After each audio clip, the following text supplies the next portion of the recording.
사람의 조상과 침팬지의 공통조상은 약 700만 년 전에 갈라졌고 현생 인류와 그 직계 조상을 포함하는 사람 속은 250만 년 전에 등장하였지만 수백만 년 동안 인간은 다른 유인원과 별반 다른 삶을 살지 않았습니다. 그런데 인류는 몇 차례의 획기적인 변화를 겪게 되고 다른 동물들과는 완전히 다른 길을 걷기 시작합니다. 마르크스와 엥겔스는 1845년과 46년 사이에 독일 이데올로기에서 생산력의 변화는 생산관계의 변화를 일으키게 되는데 생산력과 생산관계를 합하여서 하부구조라고 부르고 하부구조에 따라서 도덕, 정치, 법 등의 상부구조가 만들어진다고 주장하였습니다. 인류가 겪은 몇 차례 획기적인 변화는 먼저 생산력에서 변화를 일으켰고 이것은 다시 생산관계의 변화를 일으켰습니다. 그리고 정치, 법, 도덕 등에서 변화가 일어났습니다. 첫 번째 변화를 사피엔스의 저자 유발 하라리는 인지혁명이라고 부릅니다. 약 7만 년 전부터 3만 년 전 사이에 인류의 뇌의 모방을 가능하게 만드는 거울 뉴런이 생기면서 인류는 새로운 사고방식과 의사소통 방식을 지니게 되었습니다. 인지혁명으로 인류는 많은 숫자가 모여 유연하게 협력하는 유례없는 능력을 가지게 되었고 지구에서 별로 중요치 않은 동물인 인간은 지구에서 가장 강한 존재로 부각이 되었습니다.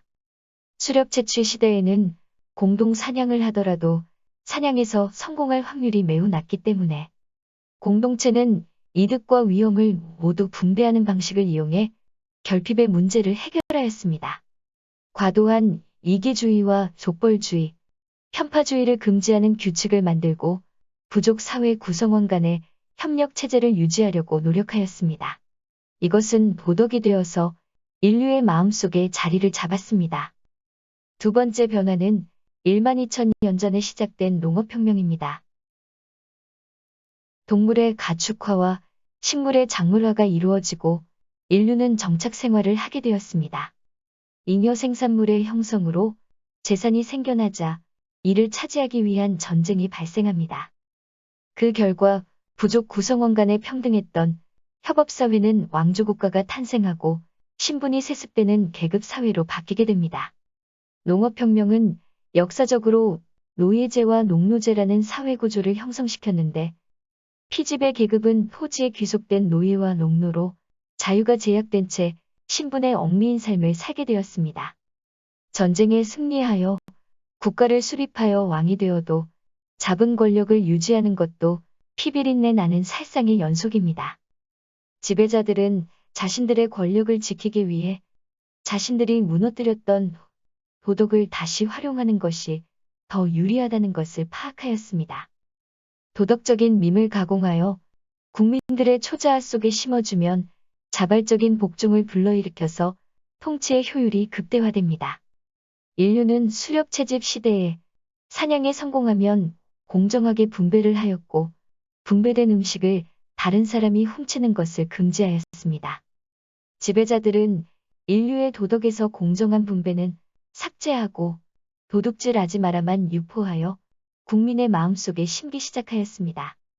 국민들에게는 남의 아내나 재물을 탐내지 말라고 가르치면서 국가가 전쟁을 일으켜 조직적으로 그렇게 하는 것은 국익을 위한 것이기에 국민이 병사가 되어서 국가를 위해 싸우는 것은 충성으로 미화하였습니다.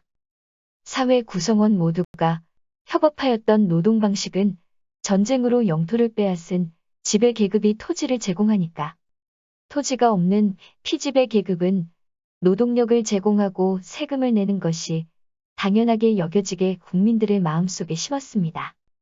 도덕은 처음에는 진화론적으로 자연 선택되어 만들어지고 철학자들에 의해서 더욱 정교하게 다듬어지지만 인류사에서 도덕을 가장 적극적으로 활용한 집단은 국가를 만들어서 통치하였던 지배자들이라고 할 수 있습니다.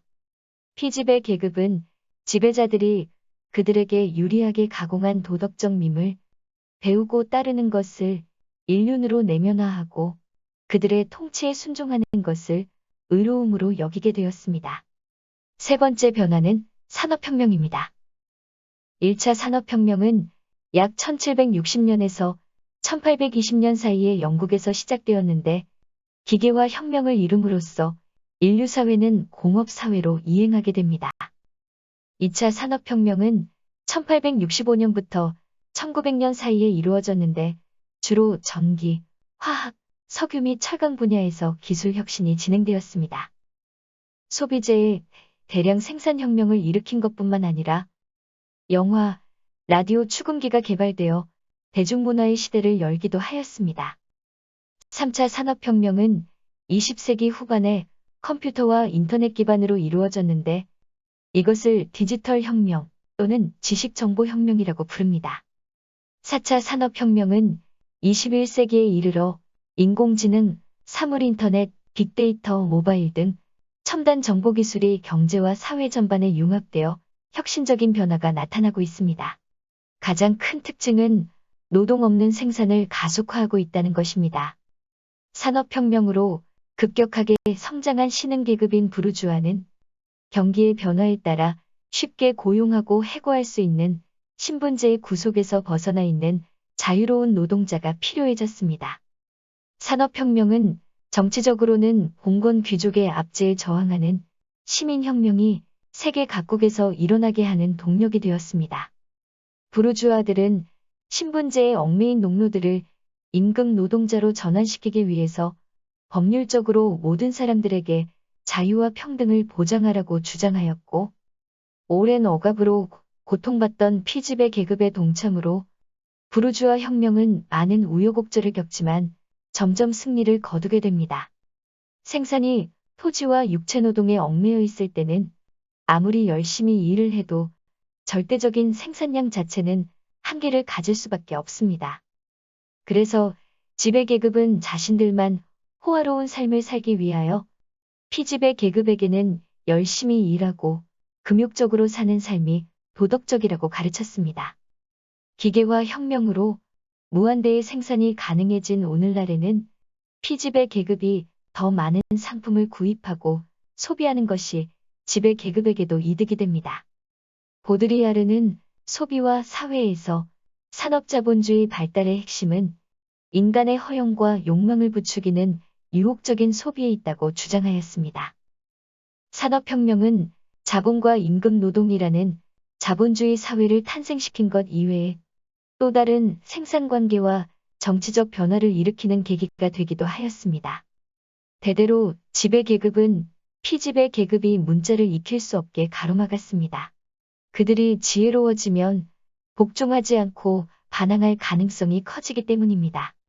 그런데 산업혁명으로 피지배 계급이 공장 노동을 수행하기 위해서는 일정 수준의 교육을 받을 필요가 있었고 지배 계급은 피지배 계급이 문자를 익히는 것을 허용할 수밖에 없었습니다. 그리고 토지에 매여서 흩어져 있던 사람들이 공장 노동을 하기 위해 도시에 모여들었습니다. 이것은 자본의 필요에 의한 것이지만 지배 계급에 반하는 사상들이 피지배 계급에게 유포되는데도 좋은 환경을 형성하였습니다.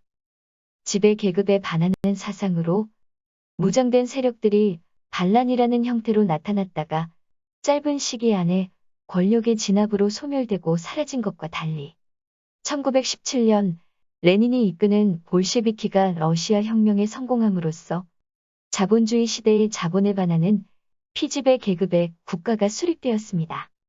1949년에는 중국이 공산화되면서 세계는 자본주의와 사회주의라는 두 개의 체제로 대립하게 됩니다.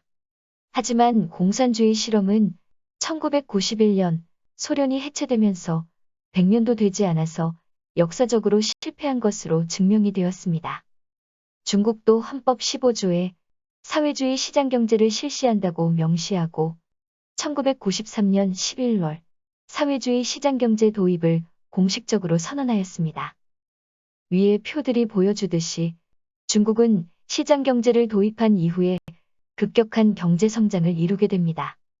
마르크스는 독일 이데올로기에서 만일 낮고 뒤떨어진 생산력 위에 사회주의 제도를 실시하면 결핍이 일반화되고 생존투쟁이 다시 시작되며 모든 낡은 오물들이 되살아나지 않을 수 없을 것이다라고 하였습니다.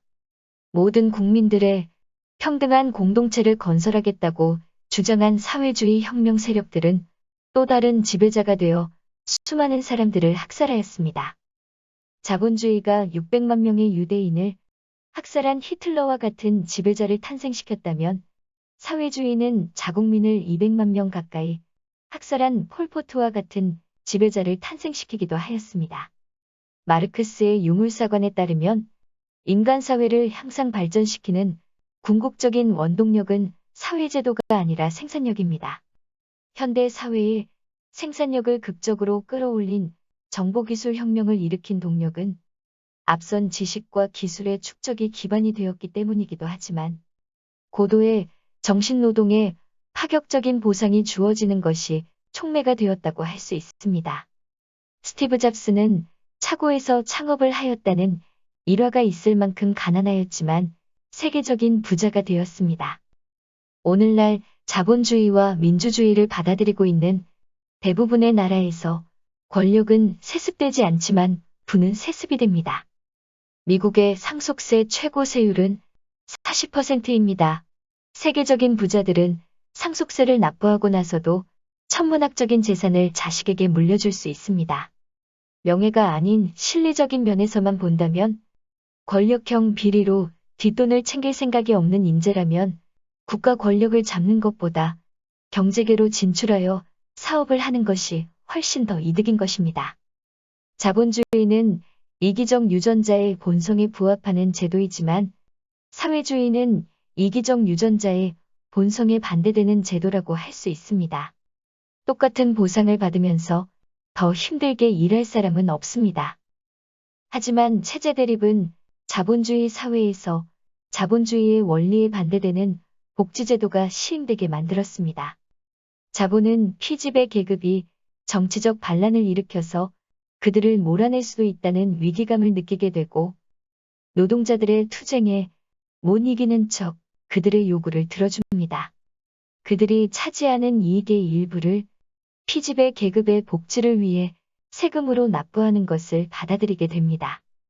아이러니하게도 공산주의 국가의 등장은 체제의 결함과 공산당의 부패로 공산주의 국가의 노동자들을 더욱 못살고 힘들게 만든 것에 반하여 자본주의 국가의 노동자들은 공산주의 혁명을 막기 위한 각종 복지 정책의 도입으로 삶의 질이 개선되었습니다.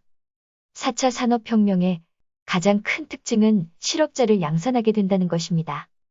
빅데이터 분석, 인공지능, 로봇공학, 사물인터넷, 무인 운송수단, 무인 항공기, 무인 자동차 등의 발전으로 수많은 사람들이 일자리를 잃게 됩니다. 자본은 인건비에서 엄청난 생산 비용을 절감하게 되지만 상품을 구매해야 할 소비자들이 실업자가 되어서 상품을 판매할 수가 없게 됩니다. 자본은 이 난관을 어떻게 헤쳐나갈까요? 기술이 막대한 부를 새로 창출하지만 전통적인 일자리를 없애버리므로 미래 어느 시점에 국가적인 차원에서 기본소득의 일부 버전을 보게 될 것이라고 확신한다. 로봇이 인간의 능력을 넘어서지 못하는 일이 점점 더 줄어든다. 내 생각엔 일종의 기본소득이 필수가 될 것이다. 사회적 문제를 해결하기 위해선 기본소득처럼 모든 이들에게 쿠션이 되어줄 수 있는 새로운 아이디어를 찾아야 한다. 이들의 말처럼 미래의 사회는 일은 인공지능 로봇이 하고 대다수의 사람들이 기본소득으로 살아가게 될 수도 있습니다. 기본소득제는 이전부터 모어, 밀, 러셀, 프리드먼 등 여러 사상가들에 의해 제시가 되었습니다. 그리고 각국의 정치권에서도 논의가 되어 왔습니다. 그런데 이전까지의 기본소득 제도는 재원 마련이라는 문제를 해결하기가 어려웠습니다. 주요국들의 실업률이 5% 전후한 오늘날의 상황이 4차 산업혁명으로 50%를 넘어서게 된다면 어떻게 될까요? 자본이 살기 위해서라도 기본소득제를 위한 세금 납부에 동의하지 않을 수 없을 것입니다. 하지만 기본소득제가 시행된다고 모든 문제가 해결되는 것은 아닙니다. 기본소득제가 시행되어도 빈부격차 문제는 해결되지 않습니다. 기본소득으로 살아가는 사람들과 극소수의 엄청난 부자들로 양분되는 사회가 됩니다. 기본소득으로 살아가는 사람들이 상대적 빈곤감에 시달리지 않고 예술 활동이나 놀이문화의 활성화로 행복해질 수 있는가 라는 과제가 남게 됩니다. 그리고 언젠가는 기본소득제가 시행되겠지만 지금 당장 시행되는 것은 아닙니다. 기본소득제가 정착되는 시기는 4차 산업혁명 초창기인 현재로부터 한 세대가 지난 30년 후가 될 수도 있고 50년이나 100년이 지나서일 수도 있습니다. 우리나라의 경우 코로나 영향이 있기 전 통계상의 실업률은 3.8%이지만 실질 실업률은 훨씬 더 높습니다. 특히 청년들은 그들의 능력에 맞는 일자리를 구하지 못해 크게 고통받고 있습니다. 기본소득제가 실시되기 전까지 그들은 최저 생계비도 지원받지 못한 채 부모에게 의지하거나 부모조차 잘 살지 못하면 알바를 전전하며 온몸으로 실업의 고통을 감당해야 합니다. 일당 10만 원이 조금 더 되는 건설 현장 일용직도 마다않는 일찍 처리된 청년들의 꿈은 그곳을 벗어나는 것입니다. 4차 산업혁명이 진행되고 있는 오늘날은 일자리를 얻기 위해 인공지능 로봇과 승부를 벌여야 하는 청년들의 발걸음이 그 어느 때보다 무거운 시대입니다.